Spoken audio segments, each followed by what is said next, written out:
वंशिने ते नमः। कृष्ण गोविन्द हे राम नारायण श्रीपते वासुदेवाजित श्रीनिधे अच्युतानन्द हे माधवाधोक्षज द्वारका नायक द्रौपदी रक्षक।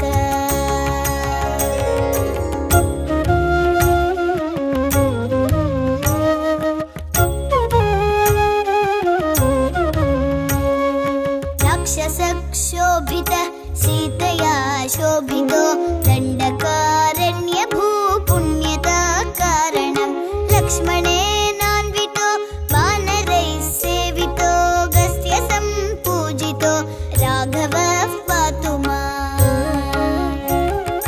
धेनुकारिष्टहारिष्टकृद्वेषिणां केशिहा कंसहृद्वंशिका वदक पूतना कोपक सूरजाखेलनो बालगोपालक पातु मां सर्वदा।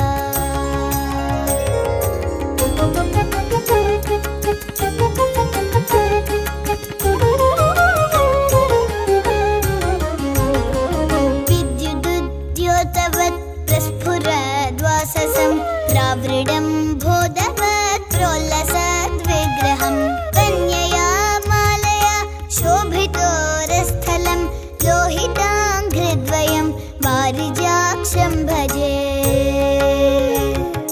कुञ्चिते कुन्तलैर्भ्राजमानाननं रत्नमौलिं लसत् कुण्डलं गण्डयो हारकेयूरकं कङ्कणप्रोज्ज्वलं किङ्किणी मञ्जुलं श्यामलं तं भजे।